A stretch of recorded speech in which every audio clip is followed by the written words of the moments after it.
It's Monday, March 16th, 2026, and this is episode 355 of You Can Bet on That.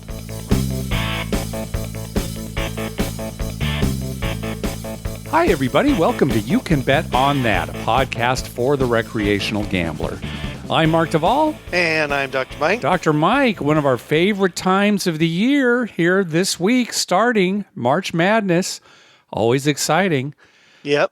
I love that it's just basketball all day, Thursday, Friday, Saturday, Sunday, those first 2 weeks.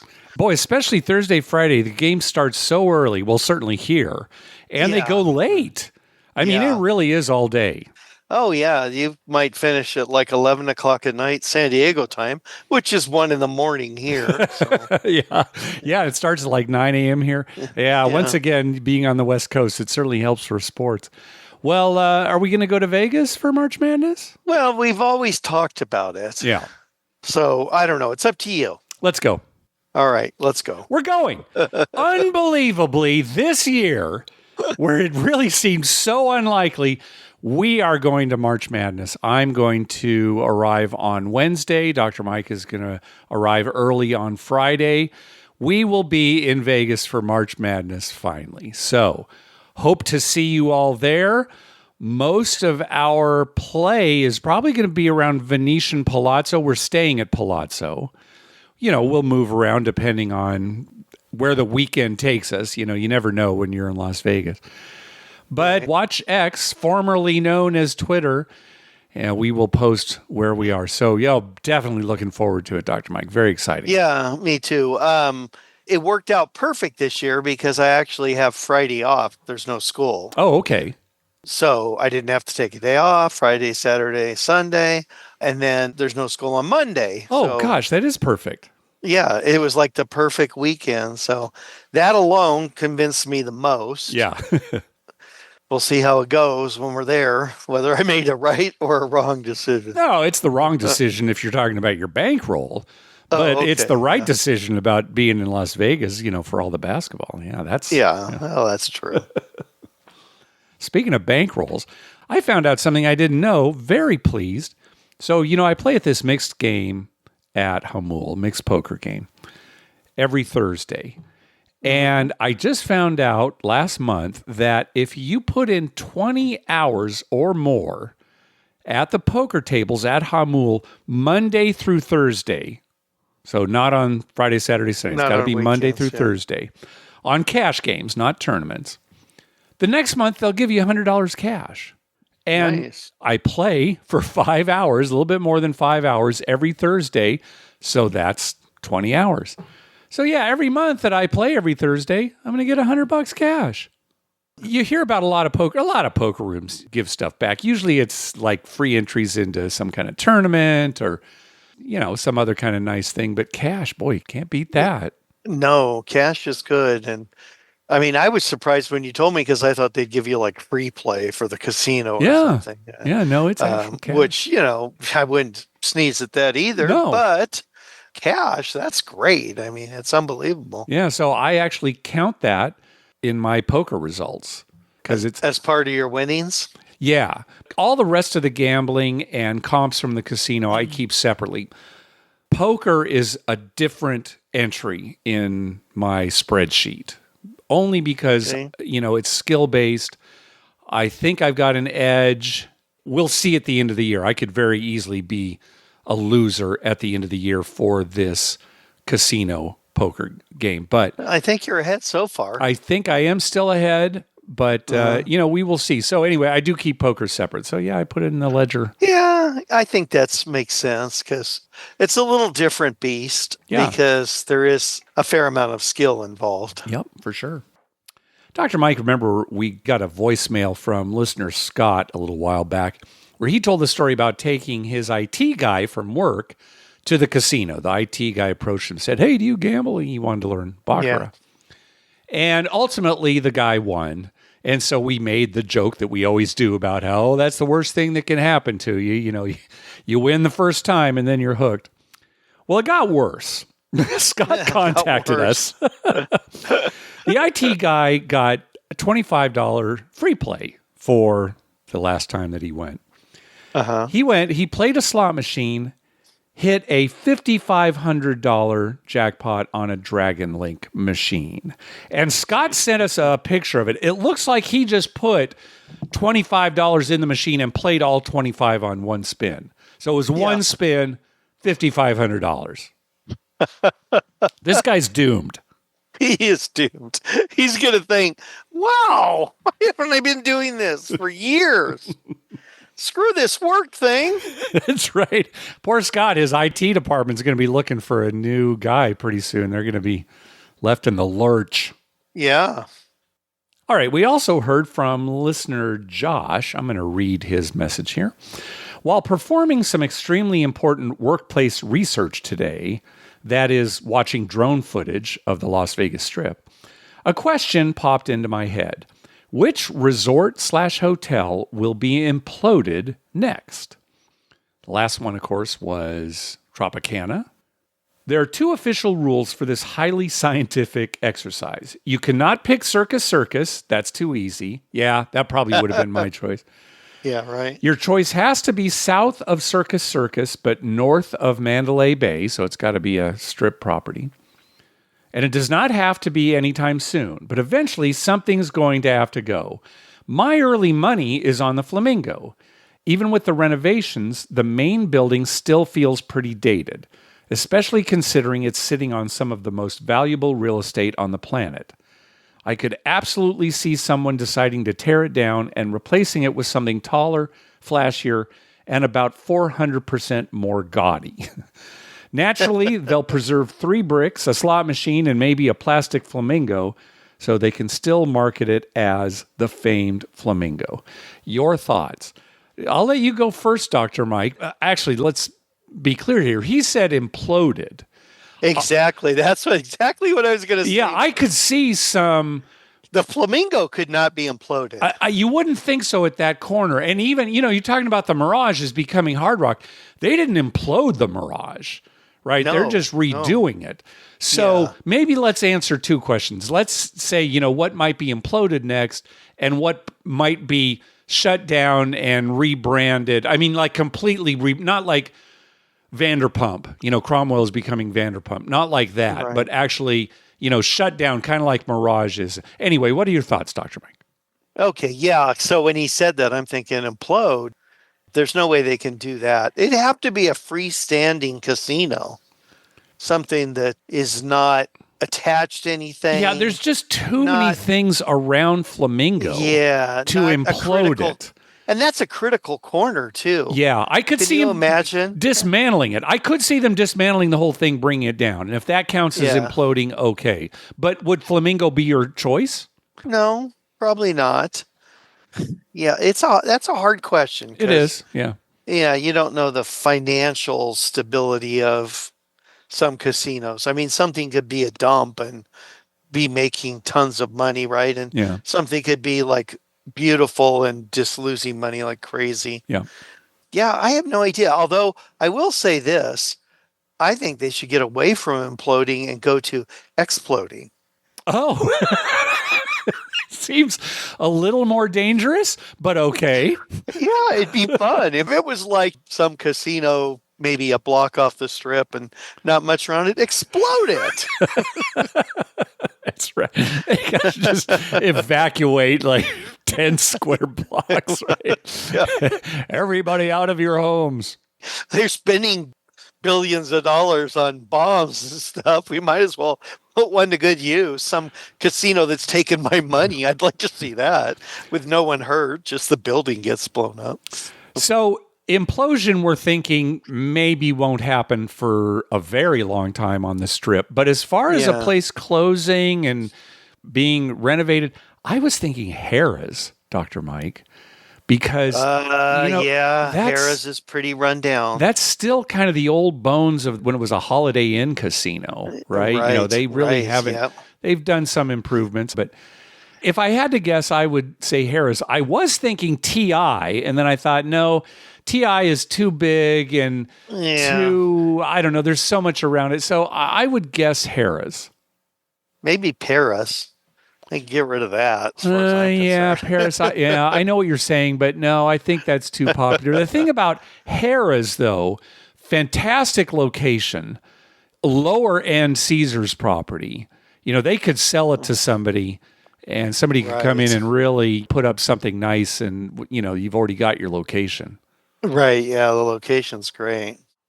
As far as implosions go, it might be a long, long time before that ever happens again. On the strip, we could certainly see it Yeah. happening, off Oh, strip. But yeah. yeah, Like yeah. if Palms, was doing bad and they wanted to get rid of that, they could Right. implode that. Yeah. But on the strip, they're so close. Yeah. It'd have to be something closer to Circus Circus. Right. That area there. Right, and that's not going to happen because two new properties up there, I'm thinking Resorts not Center World, Strip, but Fountain on the Blue. edges. I guess they could implode Sahara or the Strat, but yeah, with the limitations that Josh put there for us, yeah, I agree. I think an implosion is way in the future.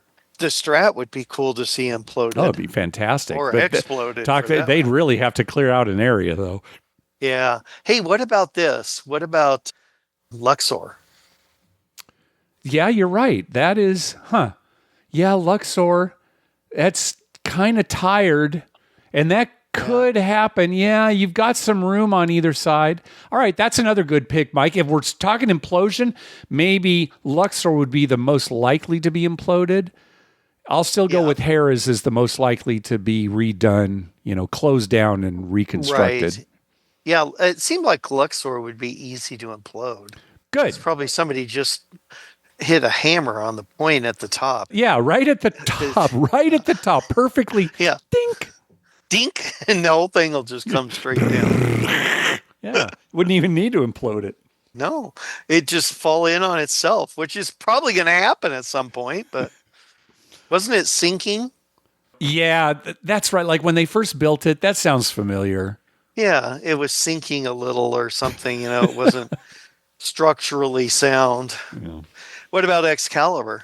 Yeah, I thought about that too. But again, it's the intersection there. Of course, they got rid of Tropicana. So yeah, I don't know. Excalibur, I think, is still pretty popular too. With I think low Excalibur's rollers popular. Yeah, if you have like younger kids or something. Yeah, there's stuff to do too. Yeah. But yeah, the pyramid, I don't know. That I could see going. Yeah. All right. Very good. Thank you for the question, Josh. Interesting topic.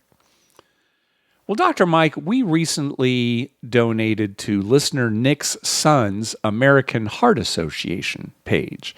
I'll put a link in the show notes if anyone else is interested in donating. And Nick wrote back with a quiz for you, Dr. Mike. All right. So you ready? Yes, I am ready. This is not a blind ranking. This is actually a quiz, and here's how it's going to work. Nick said, I thought it might be fun for the show to have Dr. Mike try to guess the year of some famous gambling events. Oh, boy.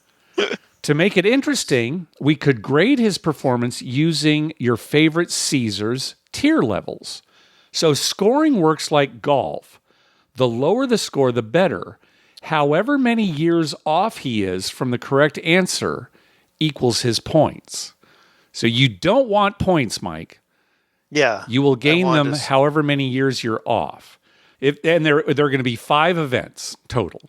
He said if you get 0 to 9 points, you're 7 stars. 10 to 19 is Diamond Elite. 20 to 29, Diamond Platinum. 30 to 39, just regular Diamond. 40 to 49, Platinum. And 50 plus, you're Gold, which is the entry level for Caesars rewards. All right. You ready? All right. Well, first of all, let me state this for the record. Yeah. I think it's kind of cruel to be asking a guy who's like a pinhead away from having Alzheimer's questions that require memory. All right. Well, do your best.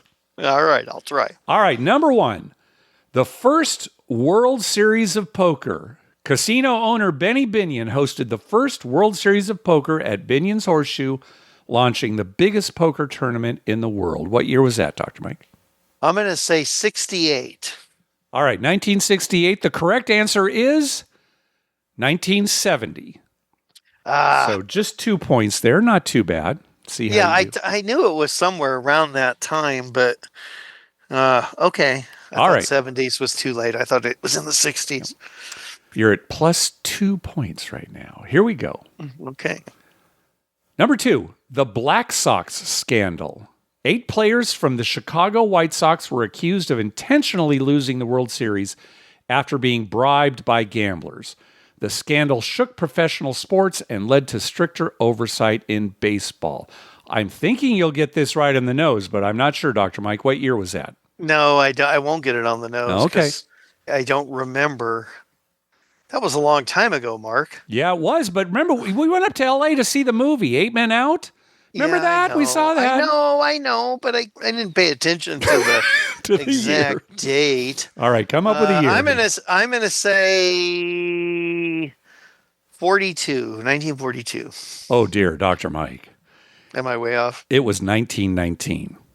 19. See, I knew it was early, and then Shoeless Joe Jackson was on the team. Right. I was thinking, well, maybe this was a trick question, and it was later than I think. Ah, darn it. That hurt. That hurt. 23 years off. I'm going to be gold. You might be, right? You're at 25 points right now. That puts you at diamond platinum. Let's keep going, see how you do. No, yeah, you're going to be gold. Number 3, the invention of the slot machine. Mechanic Charles Fay invented the first successful slot machine, the Liberty Bell, in San Francisco. It became the blueprint for modern slot machines. What year was that, Dr. Mike? It's got to be the 1800s or somewhere. I'm going to say, how about this? 1870. You were right, 1800s. But the actual date was 1895. Okay, I missed it by 25. So you're at 50 right now. You're already gold. So no pressure the rest of the way. You're just a Gold Caesars Reward member. All you have to do is walk in the door and they give you gold. All right, let's see if you can at least hold it to 50. Here's the next one. The first licensed Las Vegas casino. The first officially licensed casino was Northern Club. Location, Fremont Street in downtown Vegas. Owner, Mame Stocker. What was the year of the first licensed Las Vegas casino opening? Now, I'm going to say that's something like in the 1930s or 40s. All right, just since I'm already gold and I can't be any more humbled, I'm going to say 1935. Very good. 1931. Oh, okay. So you were close on that one. 4 more points on there. You're at 54. Here's your last one. And this is right up your alley, Dr. Mike. Oh, boy. When was the first casino opened in Minnesota? It was the Jackpot Junction Casino Hotel. Location near Morton, Minnesota, along the Minnesota River. Owned by the Lower Sioux Indian community. It originally opened as a bingo hall before expanding to include slot machines and table games a few years later. What year did Jackpot Junction Casino open? Let's go with 1957. 1957. You think there were full-blown casinos in Minnesota in the 50s, 60s, and 70s? Well, there were Indian casinos. I know my father-in-law went to. There was an Indian casino near here. It was open for a few years, but it was mostly poker. Okay, so it was like a poker house thing. Maybe you're already a gold, so maybe there's some different ways you could interpret Okay, this. let me say 1983 then. Much better. 1984 was the correct answer for this. Oh, I almost said that too. Seriously, I was thinking. So I'll give you that for just 1 point. Yeah, you could probably, if you actually, what's the definition of a casino? But well, and when I said that, I was thinking to myself, well, that may be wrong because licensing things like that is relatively new. All right. So this could have been interpreted in many ways, but you said 1983 was 1984. Just 1 point. Good job, Dr. Mike. Unfortunately, 55 points total. You are gold. You know what? But a good try. It was the Black Sox scandal. I'm really surprised you got that wrong so far. Yeah, especially me too. With Shoeless Joe Jackson, and I am disappointed in myself. 1942. That was the middle of the war. Wasn't the middle of the war. We didn't get in the war until when it ended in 45, did we get in? Yeah, we got in on Pearl Harbor Day, Harbor Day, 1941. 41, yeah. Not the middle of the war. Yeah, Well, it you wasn't do the have middle. a bad. Oh, it wasn't the middle. Okay, towards the beginning of the war. Yeah, sorry, I misspoke. Well, we have to hold you to a higher standard I guess than so. me. You have to hold me to a higher standard than you. Yeah, that's true. Otherwise, the whole podcast is useless. Yeah, that's true. All right. Well, thank you, Nick. We had a lot of fun with that. And yeah, Mike will hang his head in shame next time. Oh, I used to be so good. We were just talking about this, Lynn and I. I used to be like, I knew every NFL player. On every team, you could say, who's the right guard for the blah, blah, blahs. And I could come up with it and stuff. And now, I don't know if it's lack of, I don't pay attention as much or interest. I'm sure that's some of it. But yeah, your brain, that's going to be another part of it. The brain has getting there where I, oh, yeah, where does he play? Who does he play for now? Right. And I notice kids at school will say stuff about a player like, oh, did you see so-and-so was traded? And I'm like, well, who is he playing for? And they're like I was when I was that age. They know where every player is. Yeah. And so I'm not that depressed. I'm going to be humbled to be a gold member. And when I get to Vegas, I will turn in my Diamond Elite now or whatever. I'll turn that in and ask for a gold. Okay, good, Dr. Mike. That's the right thing to do. Yeah.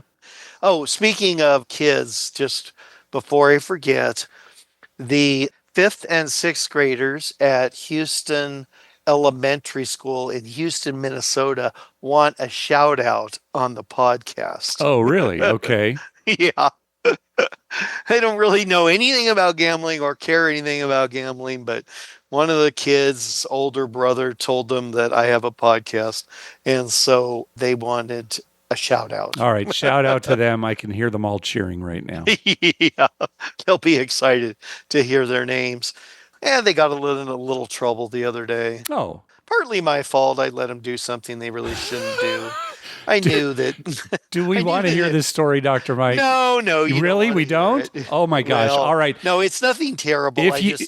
They were finished with their work. I let them go on their phones and somebody squealed and anyway. All right. So they got in trouble. Really, you got in trouble, it sounds like.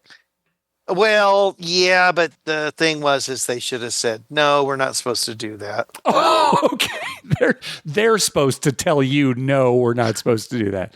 All right. I think I understand how your brain works these days in your elder years. It was my fault, but they were doing well. They got all their work done. It was a treat. All right. It was a treat. Well, thank you very much for that quiz, Nick. That was a lot of fun. Unfortunately, our contact page at our website is still not working. Again, this is out of my hands. It's up to Libsyn. They're really dragging their feet on this. I'll try pinging them again. But anyway, you can always contact us directly by mailing us at youcanbetonThat@gmail.com. Hey, we want to send a shout out and a congratulations to 5 Hundy by Midnight. They are coming up on their 1,000th episode. It's probably going to be this week. That is really a milestone. 1,000. Tim started this podcast back in the infancy of podcasts. And even at the beginning of the show, he always says the original Las Vegas podcast. And that's true. Back when nobody knew what podcasts were. And soon after he started that, he asked his wife, Michelle, to join him. And that is an iconic podcast as far as the Las Vegas community goes. So congratulations to them. They're still going strong. It was the first podcast I ever listened to. When I was searching. I remember when you telling me once, I found this podcast. Yeah.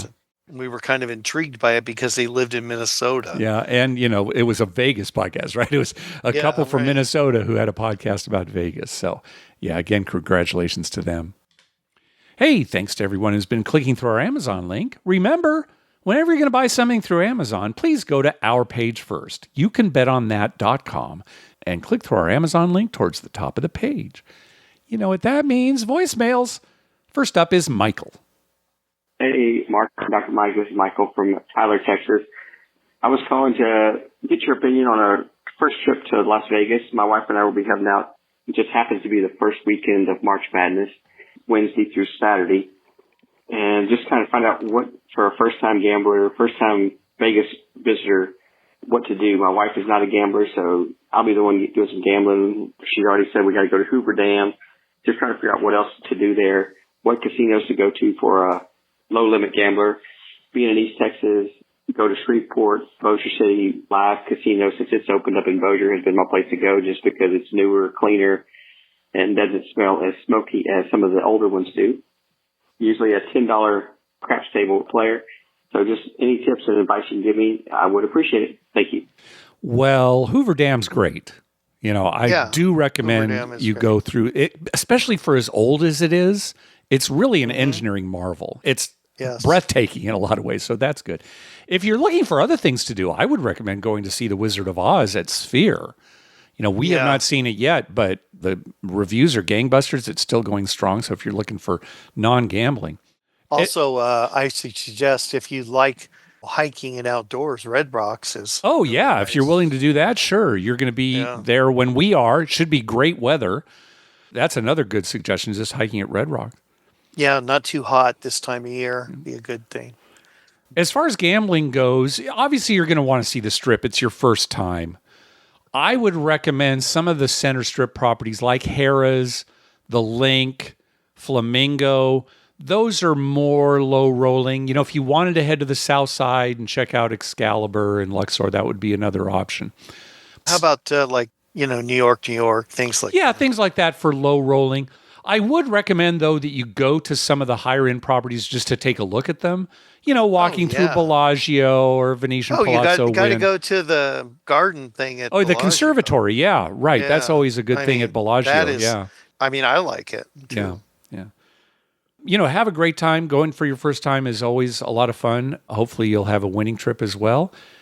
Drive down the Strip in the evening when everything's all lit up. Right. It's something that longtime Vegas goers never do because it takes so long. But it's something you should experience at least once. Yeah, going down the whole Strip at night when everything's lit up. Yeah. I remember the first time I did, I was 21 years old, and we drove down the Strip looking out of the windows at all the lights and everything. Oh, it was so fun. And it was a lot easier back then, right? Because it wasn't as crowded. Yeah, there wasn't the traffic and stuff. But yeah, it was just great seeing all those lights. It was almost magical. Oh, yeah, especially when the McDonald's was lit up, with all the neon. It's like, wow, even they, that was fun. Everything had neon. And the big marquees that would now appearing, Sammy Davis Jr. Yeah, whatever. And when we were going, there's no LED or anything, right? It was just all neon, or they still had those letter boards, where they'd have to manually change them. But they were huge. Yeah, those big letter boards, yeah. It wasn't like a screen, like a TV that's now. It was just this big, huge light board, It was pretty cool. Yeah. Have a great trip, Michael. All right. Next up is Mark. Hey, Mark and Dr. Mike. This is Mark from Michigan with a Las Vegas trip report. My wife and I were there last week in February, had a great time.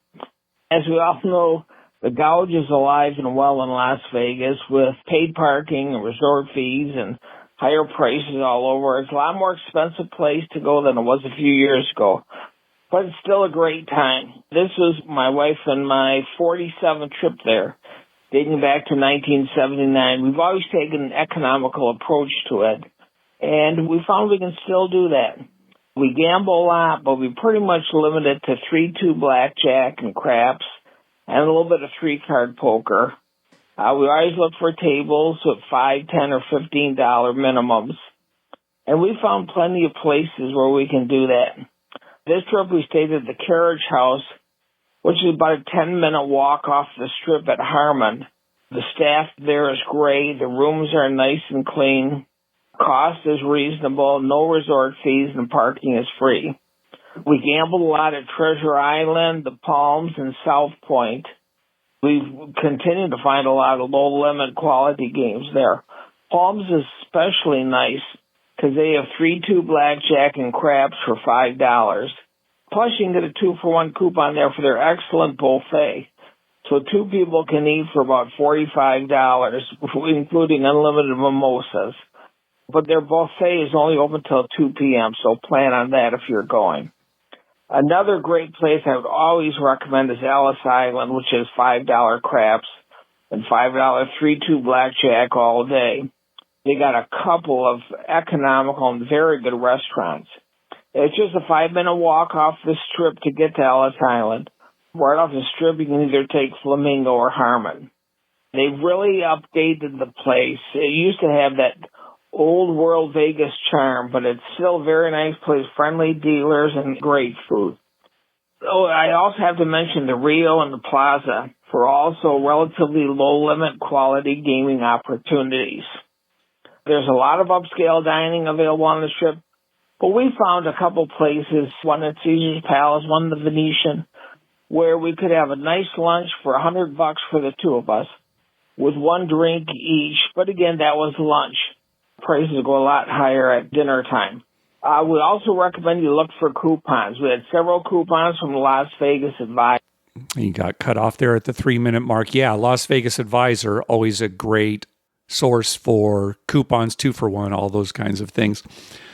Thank you, Mark. You always have some great advice for a low-rolling trip. One of the reasons we didn't mention some of the options that Mark suggested when we were responding to Michael on our previous call is because Michael's going for his first time, and you really don't want to go off-strip too much. Why go to locals casinos when you haven't taken in all of Las Vegas yet? Maybe one exception might be Ellis Island, because that is within walking distance of the strip. But other than that, Michael, stick to the strip. Yeah, you don't want to take a cab to some off-strip casino and find out, it's just like all the rest. Yeah, right. There's nothing special. So, Now, Mark, when you called us last year with a trip report, you said that was you and your wife's 47th trip. So was this one actually 48? Because you called this one 47 as well.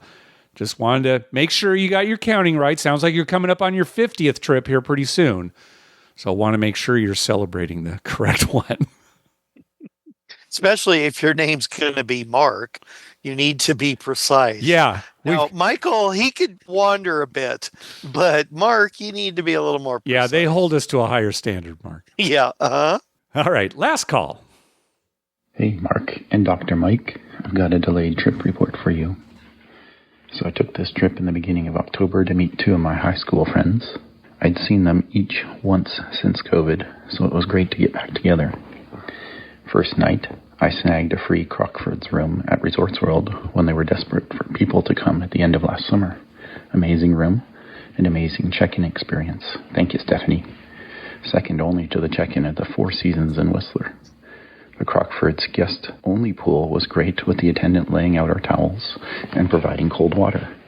Calm and chill with comfy chairs at no extra cost. Played a lot of craps at Resorts World. I was one away from the all over 6 times. 2 of those I was able to hedge. Unfortunately, I won the consolation prizes. On one monster roll at Luxor, I repeatedly rolled 4 and 10. Guys next to me figured I rolled 30 to 40 numbers. At New York, I'm teaching my one friend the game, and a don't player joins the table. He picked the wrong moment. He makes his bets, loses. I explain to my friend that he is against us. He makes his next bet, and Shooter quickly makes the point, and the don't player leaves the table. As he goes, I point to him and tell my friends, that is the walk of shame. We all laugh. My friends get it. One evening, buddy number 1 and I had a 4-hour session at Luxor. He was just watching me for the first hour. Eventually, I gave him $10 for the line. 3 come-out 7s in a row to start for him. He was able to play with me for the next 2.5 hours on that $10. It was a great time. We met a bunch of people, cheered, and I drank as the service was good. Dealers were good. Craps as it was meant to be. I was playing 6-8 and pass line, and there was a lack of 6s and 8s the whole trip, so I lost for the trip, but didn't get killed and had a good time, with all sessions lasting quite a while. Some highlights of the trip. We ate at the Circus Steakhouse. I always wanted to try it, and it was great. Cool, old-school vibe, very efficient service. A good note is that the steakhouse includes your sides and soup or salad with the meal. So while the price on the menu for the steak is about the same as other steakhouses, you don't have the a la carte sides giving you a much lower total bill. As we were paying, the waiter noticed my friend had a Star Wars credit card. He said, "I'll show you my Star Wars room when I get back." I thought he was just being a good waiter and connecting with his guests. He gets back and shows us his pictures. He had a suite set up with custom paintings, LED lighting, well-displayed figures, and a gaming system in the middle. My friend then pulls out his pictures of his room. They both geeked out for a bit. It was great. Again, service as it should be. I took my buddies to the Sigma Derby at the D. I'd been there with my nephew before. I knew it was a hilarious, fun time. We were only able to get to one spot as it was busy. I hand buddy number 2, the Jinx, a cup of $5 worth of quarters. He plays, not doing well, but having a good time. Eventually, on a race, I decide to reach over him and hit a button randomly. I do so at the literal last second before the race starts. Then I look up and see I hit the long shot. Oops. Race goes off, and I notice the 2 long shots are still with the pack. Hey, maybe, just maybe. And boom, the long shot wins. My buddy wins 49-1 and is now up. I say, time to leave. Best moment of the trip, beating both of my buddies in slot golf, twice. What made it even more sweet, my friend, that is generally jinxed at gambling, couldn't lose at slot golf. He immediately started getting bonuses on both rounds. But dinner was on me, so the pain was short-lived. Everywhere was busy. The table limits generally seemed lower. MGM drink service seemed much better than I'd seen for the last couple of years. Love the show. Thanks, guys. Wow, I am so relaxed after Sean's call. That's so soothing. I think that's the first ASMR call we've ever gotten. Ooh. Yeah. My stress is gone. He talked about slot golf at the end. Slot golf, there are a lot of different ways you can play. Well, even on the latest episode, the first hour of the last episode of Handy at the Shandy, the guys talked about the different variations of slot golf. It sounds like Sean and his friends were playing a version where you all sit down at a bank of slot machines. They're all the same. You put in the same amount of money, play the same number of spins or the same denominations or, timed, however you do it, but it's the same. And then once you're done with that, whoever has the lowest amount still on the machine wins. So that everybody cashes out and they give their slips to the person who had the lowest amount left on their machine. So, they win. So he's talking about his buddies hitting bonus after bonus. That works against you. Also, usually with slot golf, there's some caveat where, okay, if you win, like, say, a $500 bonus or more, you get to keep that and you're out of the competition, right? So if somebody, gets $5,000, it's not like he has to give it to the guy, who had the smallest amount. So I don't think I like that game. I think you'd be good at it, Dr. Mike. Oh, I'd probably win every time, but, He was talking about the Circus Steakhouse, has a great reputation, maybe not as the best steakhouse in the world, but for Circus, just head and shoulders above anything else at that property.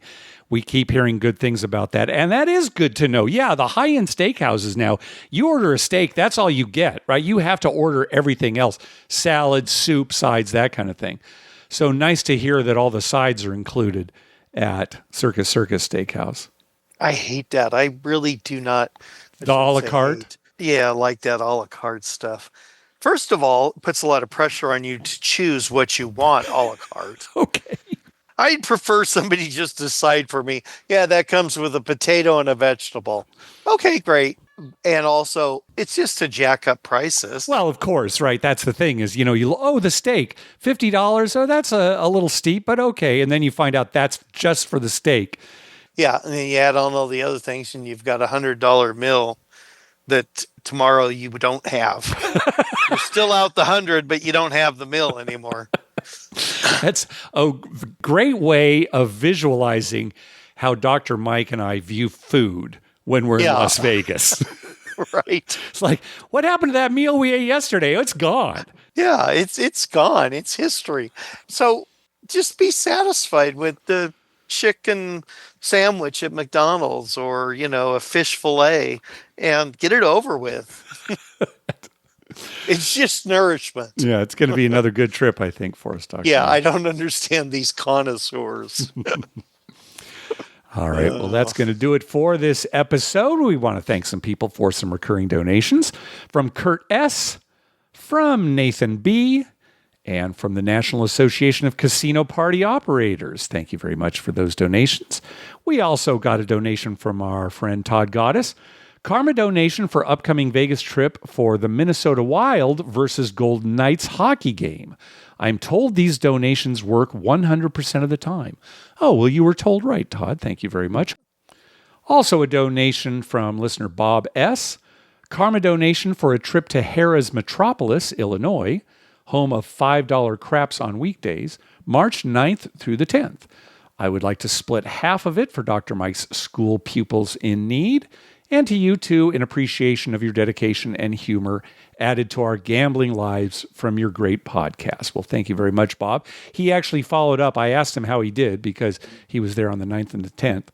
Didn't have much luck in Metropolis, but as my craps playing buddy said on the way out, it could have been worse without that donation. See, that's just good critical thinking. It's smart gambling is what that is.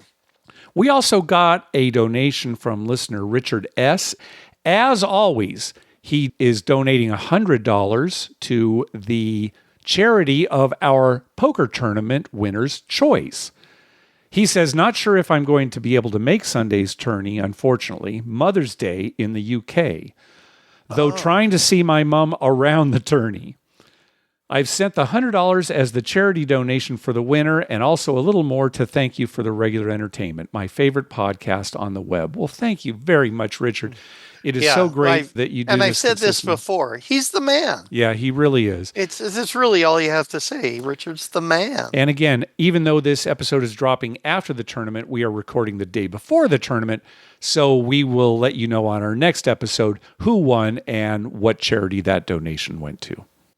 Finally, we got a donation from listener Todd B. Kicking off 2026 with a karma donation. The pod is awesome. Keep it going. Thank you very much, Todd. You can buy merchandise for You Can Bet On That and for the Better Life at bettermerch.com. That's BETTOR merch.com. You'll find a link for that at the top of our webpage, and that store is staying open even though the regular Better Life podcast has come to an end. Also on our webpage, you'll find a list of all the gambling-related shows coming up on American television in the next 2 weeks at youcanbetonthat.com/TV-listings. If you're looking for a movie to watch, check out our list of gambling-related movies at youcanbetonthat.com/movies. If you want to listen to songs with gambling-related lyrics, check out our You Can Bet On That Spotify playlist. Just click the link towards the top of our webpage. We'd love to hear from you. Call our voicemail hotline at 951-292-4377. That's 9512-WAGERS. 9512-WAGERS. Or you can email us at youcanbetonthat@gmail.com. We're also on Twitter at YouCanBetOnThat and on Facebook at facebook.com/YouCanBetOnThat. Dr. Mike. You know, Mark, I was just thinking as you were talking there, think about how many podcasts, and good ones too, that don't last a long time because it is a lot of work. Yeah, and, it's a lot. You know, life gets in the way of people, and especially if you're not doing it as a living. So all more impressive that 500 has gotten 1,000 episodes. Oh, yeah, 20 years.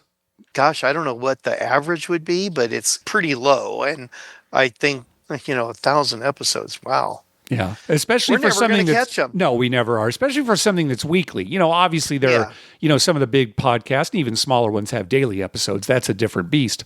Yeah. But yeah, a weekly podcast, 1,000 episodes is really something. Yeah, that is something. And yeah, we're never going to catch them. First of all, we only do it every other week. Nope. And second of all, we're too old. Yeah, way We too won't old. live long enough. They're younger than us. Yeah. Well, anyway, I am glad that we are at the time of the year when we can enjoy college basketball, professional basketball, hockey. College hockey finals are this week too. And baseball is heating up. Yep, heating up. The World Baseball Classic is winding down, and then the regular MLB season coming up. Yep. After today. there will be 4 teams left in the World Baseball Classic, and the United States is still in it, so they have a chance to win that. Yeah, it's just so much going on in sports. And fortunately for me, tomorrow we're getting a huge snowstorm. So I can sit and watch basketball and play poker with a clear conscience. Oh, very good, because there's nothing else you can be doing. I can't. I mean, Right. I can't even, probably won't even be able to get out the door. So I'll be sitting warm inside with the fireplace on, watching basketball. All right, very good. We'll enjoy Dr. Mike. I'm looking forward to seeing everybody in Las Vegas for March Madness, including you, Dr. Mike. Yeah, we always threaten to go. And it's actually happening. All right, thanks for listening, everybody. We will talk again in 2 weeks. Thank you. Good night.